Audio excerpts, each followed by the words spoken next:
तो ये नीट 2023 का क्वेश्चन है केमिस्ट्री का, केमिकल बॉन्डिंग चैप्टर का।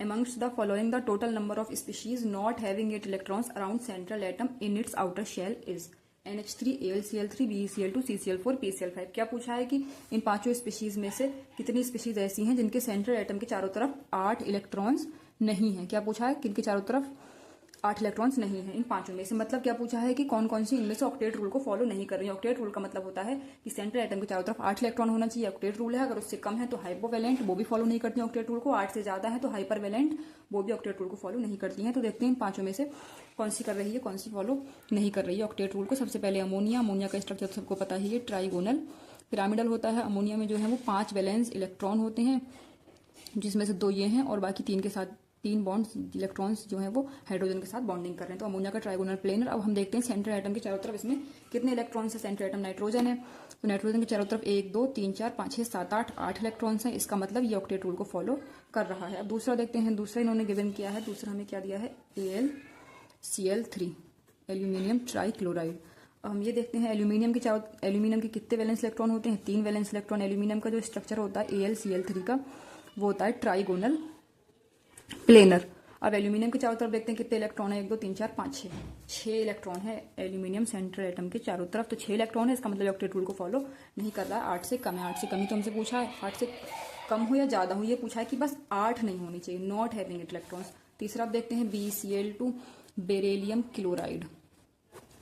तो BeCl2 का स्ट्रक्चर तो लीनियर होता है, बेरिलियम के 2 ही वैलेंस इलेक्ट्रॉन होते हैं और दोनों क्लोरीन के साथ क्या कर रहे हैं, बॉन्डिंग कर रहे हैं। तो बेरिलियम के चारों तरफ कितने, बेरिलियम सेंट्रल एटम के चारों तरफ कितने हैं, 2 और 2 4 इलेक्ट्रॉन है। इसका मतलब ये भी ऑक्टेट रूल को फॉलो नहीं कर रहा है, इसमें भी 8 नहीं है। और इसके बाद में है CCl4 कार्बन टेट्राक्लोराइड। इसका स्ट्रक्चर जो है सेम मेथेन जैसा होता है, CH4 जैसा टेट्राहेड्रल होता है। इसके भी 4 कार्बन के 4 वैलेंस इलेक्ट्रॉन्स होते हैं। ये जो है CCl4 का डायग्राम वो थोड़ा क्लियर नहीं बनाता, हम CCl4 का डायग्राम जो है वो दोबारा से बनाते हैं। CCl4 का जो डायग्राम है वो सेम अमोनिया मेथेन की तरह होता है, टेट्राहेड्रल। क्योंकि कार्बन के भी 4 वैलेंस इलेक्ट्रॉन होते हैं, तो इस वक्त कार्बन जो सेंट्रल एटम है उसके चारों तरफ 2 4 6 8 इलेक्ट्रॉन है,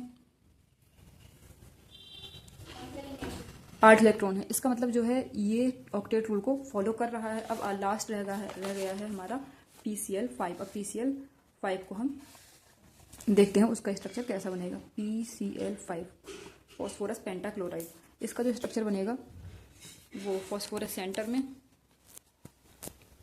3 Cl जो है वो इक्विटोरियल प्लेन में है और 2 क्लोरीन जो है वो एक्सियल एक्सिस में है। ठीक है, तो फॉस्फोरस के क्योंकि 5 वैलेंस इलेक्ट्रॉन होते हैं सेम नाइट्रोजन की तरह, क्योंकि दोनों सेम ही ग्रुप के हैं, नाइट्रोजन और फॉस्फोरस। ठीक, तो इसके चारों तरफ जो है वो 2 4 6 8 10 इलेक्ट्रॉन है। सेंट्रल एटम के चारों तरफ कितने हैं इस टाइम पे, 10 इलेक्ट्रॉन है। तो ये भी जो है वो ऑक्टेट रूल को फॉलो नहीं कर रहा, 8 से ज्यादा है, लेकिन ये हाइपरवैलेंट है। बाकी ये सब हाइपोवैलेंट थे। कौन कौन से, BeCl2 था हाइपोवैलेंट और AlCl3 था, ये 2 थे। और ये एक थर्ड ऑप्शन आंसर ये भी है जो कि इसको फॉलो नहीं कर रहा। तो अभी तक हमें कुल 3 मिली, एल्यूमिनियम ट्राइक्लोराइड, बेरिलियम क्लोराइड और ये PCl5, AlCl3, BeCl2, PCl5।